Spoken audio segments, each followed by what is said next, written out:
You're listening to an Airwave Media Podcast. My name is Greg Jackson. I'm a PhD-holding historian, a professor, and the creator of History That Doesn't Suck, a podcast that makes legit, seriously researched American history come to life through entertaining stories. Join me for a chronological telling of the United States story, from the Revolution to fractious Civil War, tenacious inventors, brave reformers, and more. With more than 100 episodes, you can already binge listen your way from 1776 to the early 20th century. Listen to History That Doesn't Suck on Spotify.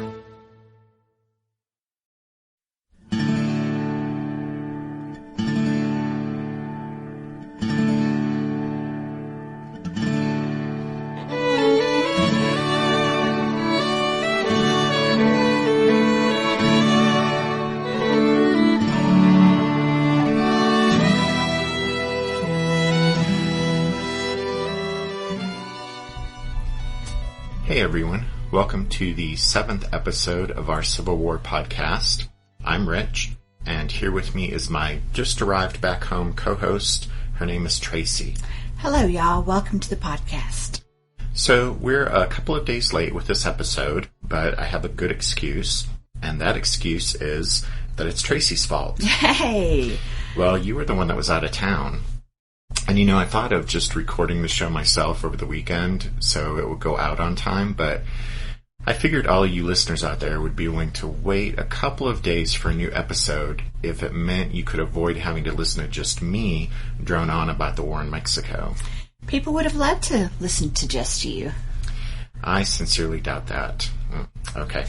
So, before we get rolling, we just wanted to point out that today, New Year's Day 2013, is the 150th anniversary of Abraham Lincoln issuing the final Emancipation Proclamation.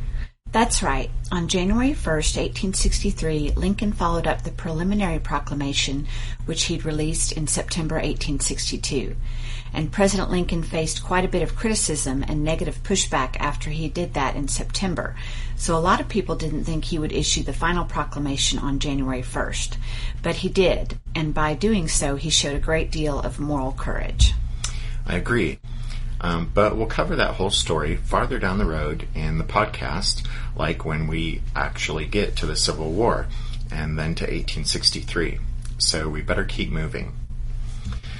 Alright, so Tracy and I were talking about episode 6 after we'd finished that show, and we realized we probably should have included a certain story in that show. It's a Jefferson Davis, Zachary Taylor pre-Mexican War story, and it's actually a very interesting connection between the two men. So we're going to start this episode with it and say we're sorry we didn't share it last time. As we mentioned last time, Jefferson Davis was a West Point graduate, class of 1828. After his graduation from the United States Military Academy, Davis was assigned to the 1st Infantry Regiment. He met and fell in love with a girl named Sarah, who was the 17-year-old daughter of his commanding officer. Davis's commanding officer and Sarah's father was none other than Zachary Taylor. And against Taylor's objections, Jefferson Davis and Sarah Knox Taylor married in June 1835. But both of the newlyweds caught malaria that summer while visiting Jefferson Davis's sister. And sadly, Sarah died on September 15th, just 3 months after the couple's wedding. Davis, having resigned his commission in the Army before his marriage to Sarah, after her death became a successful planter in Mississippi and then entered politics.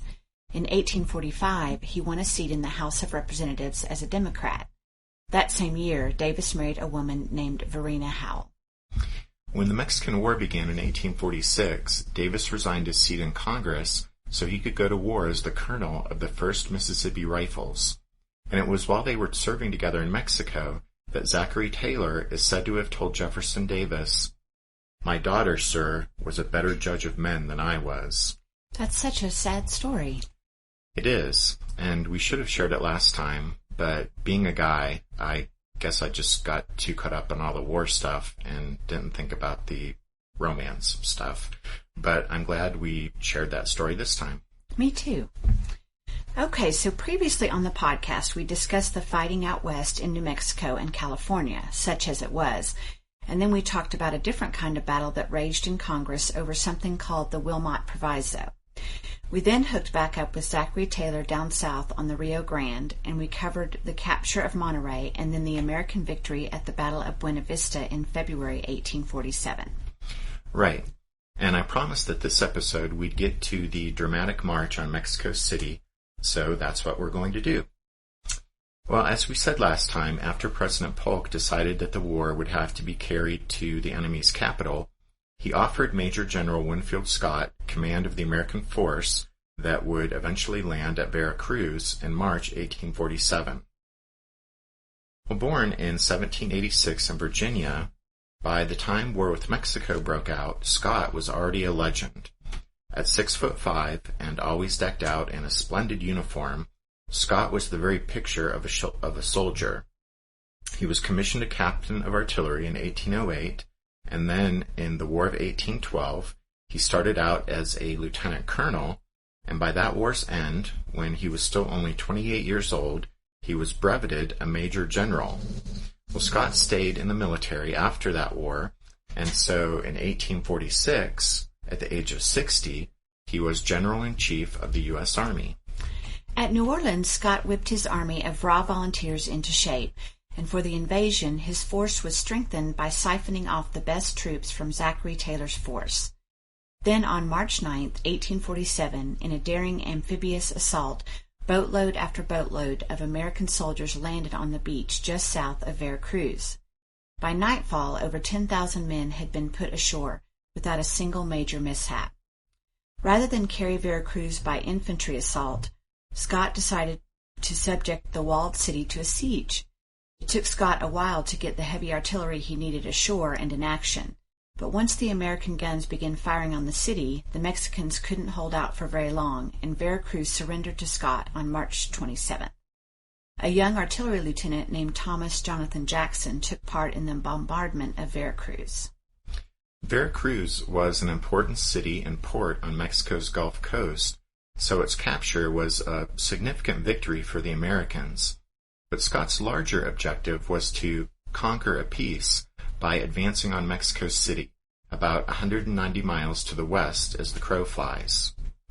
And so, with that goal in mind, and wanting to get the bulk of his army out of the unhealthy coastal area as soon as possible anyway, Scott left a small garrison in Veracruz and sent the rest of his men marching inland up the National Highway. On April 11th, at a steep mountain pass about 60 miles from Veracruz, the American advance guard came upon an extremely strong Mexican defensive position near the mountain of Cerro Gordo. The position was occupied by troops under the command of Santa Anna, who, as we mentioned in the last episode, had hurried south after the Battle of Buena Vista, and then he'd cobbled together yet another Mexican army to face the American invaders. So to oppose Scott's advance, Santa Anna had about 12,000 troops and 43 pieces of artillery. And the Mexican leader had chosen his spot well. It was where the National Highway was dominated on each side by steep hills, and his flank on one side was protected by a substantial mountain stream, and then his other flank was covered by a deep ravine. But a reconnaissance on April 13th by some American engineer officers discovered a path that led around the left flank of the Mexican army's seemingly impregnable position. Lieutenants P.G.T. Beauregard and Joseph E. Johnston took part in that reconnaissance. Winfield Scott arrived on the scene on April 14th and asked an engineer officer who had come up from Veracruz with him to check out his promising route around the Mexican left. That officer was a captain named Robert E. Lee. Setting out the next day, Lee confirmed that the path would carry an American force around the Mexican flank. Despite that advantage, on Saturday, April 17th and Sunday, April 18th, Scott's outnumbered army of 8,500 Americans still had to engage in fierce fighting during their assault to pry the enemy out of their positions at Cerro Gordo. But in the end, the Americans were able to overcome the strong Mexican resistance and win the battle. When a detachment of American troops using that route around the enemy flank cut the road behind them Mexicans, Santa Anna's carriage was destroyed, and he had to scramble to find a horse on which to flee the battlefield. But the Mexican leader was fortunate just to escape, since his army disintegrated into a great disordered mass of defeated soldiers fleeing westward in panic, and from among those who couldn't run fast enough, the Americans captured 3,000 prisoners. Besides those prisoners, the Mexicans suffered about 1,100 casualties, while the Americans lost 431 men, including 63 dead.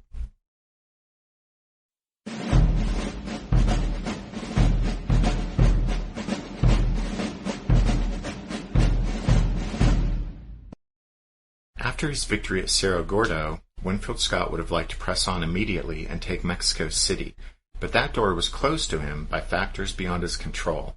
This was because in May 1847, several regiments of 12 months volunteers had to leave the army, heading back down to Veracruz, and from there they were shipped back to New Orleans, where they were mustered out of service. Several regiments of new volunteers were supposed to be arriving to replace those lost troops, but the reinforcements were slow in getting to Mexico.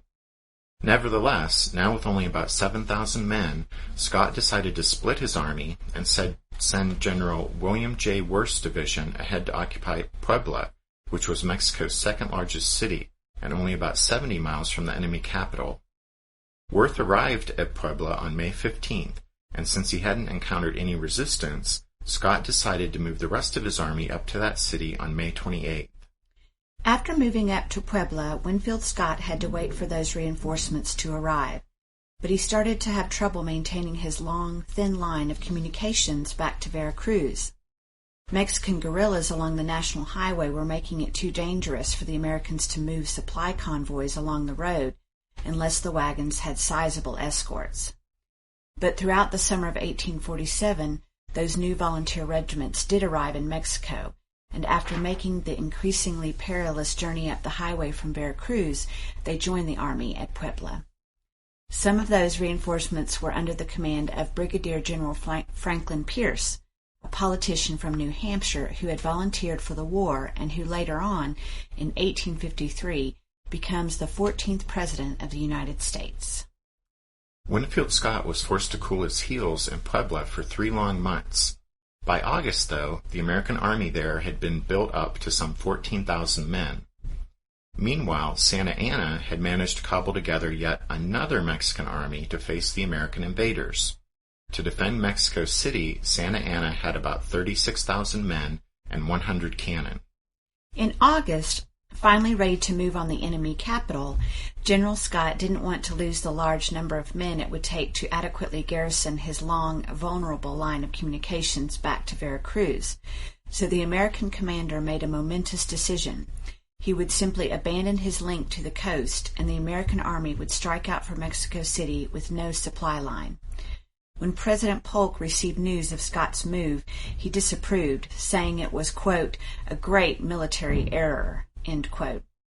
When the news of Scott's desperate move reached England, no less an authority on military matters than the elderly Duke of Wellington declared, quote, Scott is lost. He has been carried away by his successes. He can't take the city, and he can't fall back on his bases, end quote. But in central Mexico, far from the naysayers, Scott had organized his 14,000 men into 4 divisions.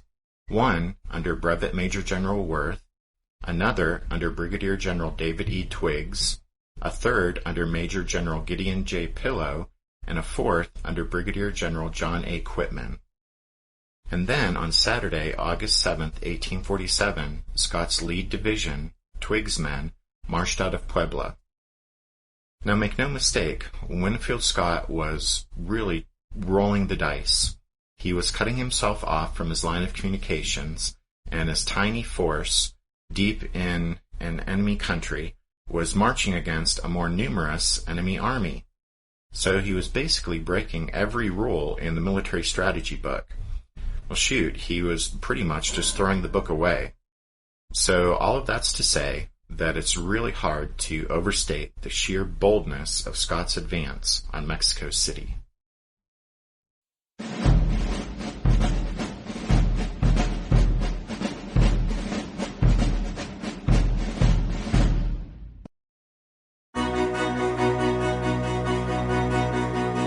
History never says goodbye.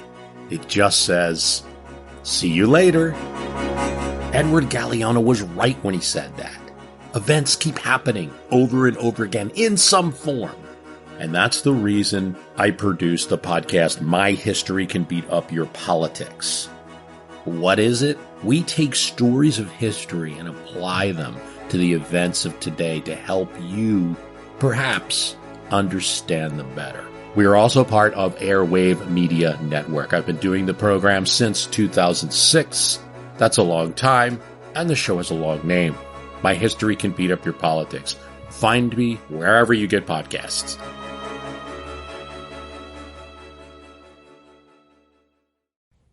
What's something you learned in history class that you feel wasn't the whole truth?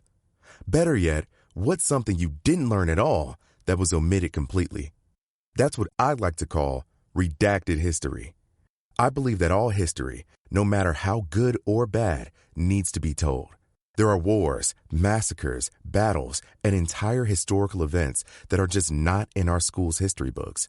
Have you ever heard of Mary Bowser? I didn't think so. My name is Andre White, the host of the Redacted History Podcast, the place where history's forgotten events, heroes, and villains get their story told, one episode at a time. So come huddle around the campfire with me and get ready to hear the stories that you were robbed of. And get comfortable. We're going to be here a while. The Redacted History Podcast. Real history never dies.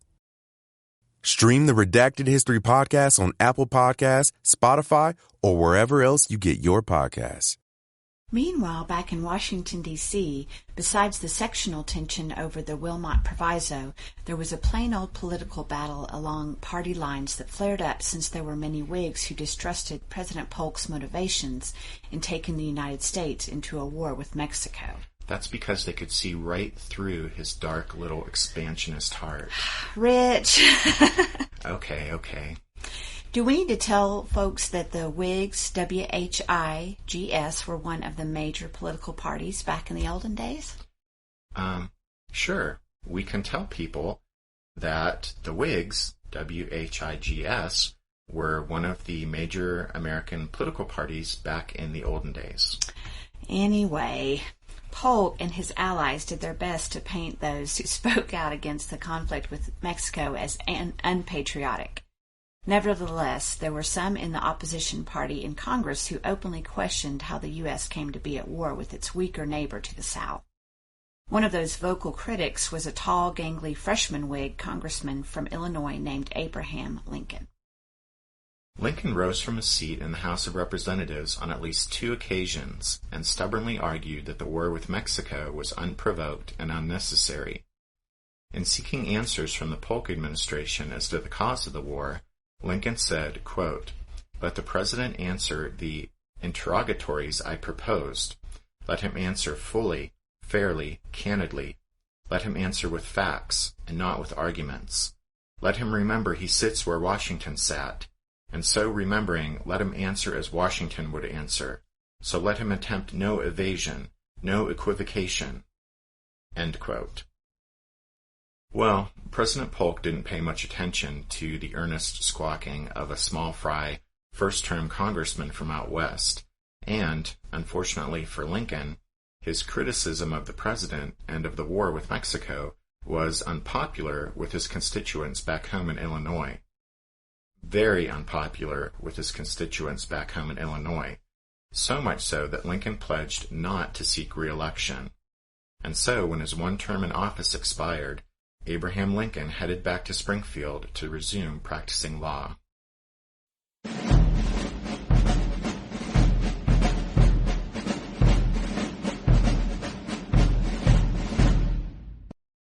Back in Mexico, Winfield Scott's risky advance on the enemy capital proceeded, with the American troops living off the land and not really facing any resistance at all. Then on August 12th, when his army was about 20 miles from Mexico City, Scott faced a choice about which route to take toward the city. He could continue on the National Highway and go straight in, or there were 3 other routes available to him. Based on intelligence gathered by Robert E. Lee, Scott decided to leave the main road and approach Mexico City from the southwest. Not expecting the Americans to take that route, Santa Anna was forced to redeploy his forces on a new defensive line to meet the threat from the south.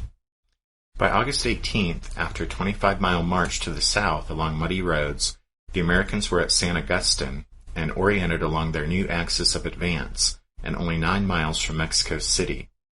On the 18th, Scott sent Worth's division northward toward the city. Some dragoons leading the American advance reached San Antonio and came under heavy artillery fire. A round from one of Santa Anna's guns killed Seth Thornton, the unlucky cavalryman whose ambush and capture on the Rio Grande 16 months earlier had started the shooting war between Mexico and the U.S. And after that, the American advance ground to a halt in the face of heavy Mexican fire, and General Worth sent word to Winfield Scott that San Antonio could not be outflanked, since a treacherous field of sharp black lava rock formations lay to the west, and to the east the water that covered the ground was too deep to advance through. Scott decided to skirt the impassable lava field to the west, and Robert E. Lee was once more instrumental in scouting out a route of advance. On the morning of the 19th, under Lee's supervision, soldiers hacked out a rough road along the route he had scouted through the rocks. After moving along that route, the American assault force ran into stiff opposition and had a difficult time actually getting clear of the lava field, and as darkness fell, the issue was still in doubt. But early on the morning of August 20th, when the Americans renewed their attack, a sharp, short fight was enough to send the tired and dispirited Mexicans retreating northward toward the city. In the face of this defeat, which unhinged his entire defensive line, Santa Anna decided to rally what troops he could and pull them back behind Mexico City's walls. But to do that, he had to hold open the key bridge at Churubusco so that his soldiers could retreat northward and get into the city. An American force was working its way around north of the bridge to outflank it, but not knowing how long that maneuver would take and wanting to keep up the close pursuit of the Mexicans, around noon on the 20th, Scott ordered an all-out assault on Churubusco, even though there had been no reconnaissance made of the bridge's defenses. Well, it turned out the bridge's defenses were formidable, and the Mexicans defended them fiercely. In some vicious fighting in which the bayonet was used liberally, the Americans managed to battle through to the bridge. When the stubborn Mexican defenders finally broke, some American cavalry pursued them right up to the gates of the city. 2 of the bold dragoons involved in that pursuit were Captain Philip Kearny and Lieutenant Richard S. Ewell. There, outside the gates of Mexico City, Kearny was hit by musket fire, and his mangled left arm had to be amputated. Later on in our story, in 1862, General Dick Ewell, fighting for the Confederacy, will be severely wounded and lose a leg in August of that year. And then just a month later, in September of 1862, General Phil Kearny, fighting for the Union, will be killed at Chantilly.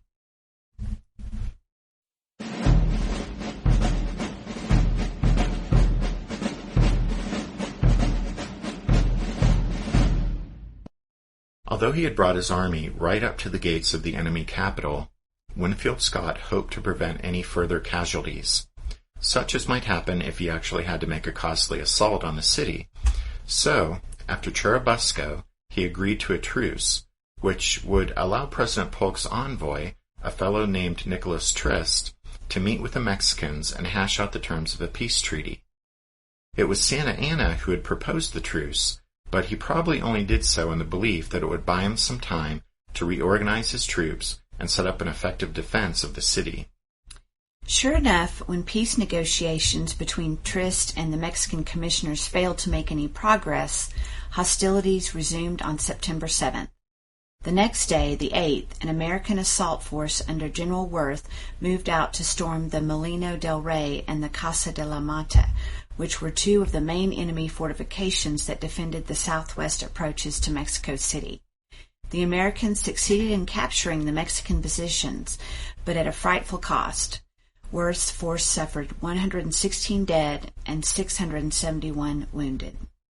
Scott next turned his attention to the castle of Chapultepec, which was the 3rd main enemy defensive position blocking the American advance. Scott hoped to reduce the castle by artillery fire alone, but when that approach failed, the American infantry went forward against the walls of Chapultepec on September 13th. Select troops, all regulars, were organized into 2 forlorn hopes. These were the brave men who would be the point of the spear, the first to assault the castle's walls and draw the enemy's fire. When the assault went in on the morning of September 13th, the Mexican defenders, including a group of teenage cadets from a military school, proved they were just as courageous and determined as the American attackers. In the bitter fighting for the castle, Joseph E. Johnston led his men over the south wall, and a young lieutenant named Louis Armistead also took part in the assault on the castle's walls. The bravery that Lieutenant Armistead showed that day in Mexico was no fluke, because down the road in our story, General Armistead will be mortally wounded on July 5, 1863, as he courageously leads his brigade against strong Union defenses at a small Pennsylvania town named Gettysburg. 2 other men whose names will forever be linked to that famous Confederate attack at Gettysburg were also in the thick of the fight at Chapultepec. During the storming of the castle, when James Longstreet was wounded while carrying the colors of the 8th Infantry, another officer, George Pickett, took up the regiment's flag and carried it forward. And during the fighting that day outside the gates of Mexico City, Thomas Jackson distinguished himself with the way he handled his artillery battery with reckless courage. And then nearby, in an attack on one of the city gates, Ulysses S. Grant gained fame by commandeering a mountain howitzer, ordering it hauled up a church belfry, and from that unique vantage point, opening fire on the startled Mexican defenders. That night, Santa Anna decided to evacuate the capital. Some skirmishing would take place throughout the next morning, but by midday on September 14, 1847, General Scott could ride in triumph into Mexico City's main square. So there was still a peace treaty to negotiate, but with the capture of Mexico City, for all intents and purposes, hostilities between Mexico and the U.S. were over.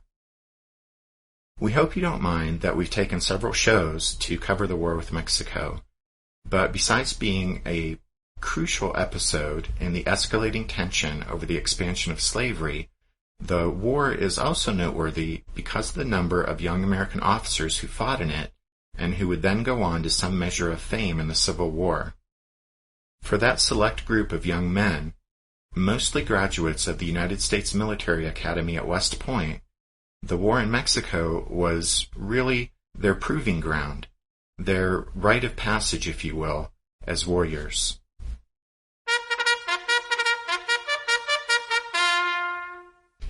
That means it's time for this episode's book recommendation. And our recommendation for this episode is The Class of 1846, From West Point to Appomattox, Stonewall Jackson, George McClellan, and Their Brothers, by John C. Waugh. Now, in this book, I think Waugh does a great job of showing the experience and abilities of this group of classmates while they're at West Point, and then also during their time in the war with Mexico. And then with the Civil War, as the title kind of suggests, he mostly narrows his focus to Jackson and McClellan. But all in all, it's still a great read and well worth checking out. As always, you can find all of our book recommendations by going to the show's website, which is www.civilwarpodcast.blogspot.com. Next time, we'll cover the aftermath of the war and see what the U.S. plans on doing with all that land President Polk has just grabbed from Mexico. But before we wrap things up here with episode number 7, I just want to apologize to anyone who tried to find episode number 6 on iTunes and you were unable to do so for a while. For some reason, it took that episode about 5 days to appear on iTunes. Usually when I upload a new show to our server, it'll appear on iTunes within a few hours. But I guess episode 6 experienced some kind of hiccup with the iTunes service, so sorry about that. But if that ever happens again, you can always check the show's website or the Facebook page, since I always put up direct links in those places for folks to download the show without having to go through iTunes. But for those of you who do listen to the show through iTunes, we just want to say thank you to those of you who have written us those great 5-star reviews. Several of you have taken the time to do that on iTunes, and we really appreciate that. Yes, definitely. Thank you. The music you hear at the beginning and end of each show is from a song called Midnight on the Water, and we use it with the kind permission of the folks at Spiritwood Music. And with that, thank you for listening to this episode of The Civil War, 1861 to 1865, a history podcast. We hope you'll join us again for episode number 8. But until then, take care. Thanks, everyone. Bye.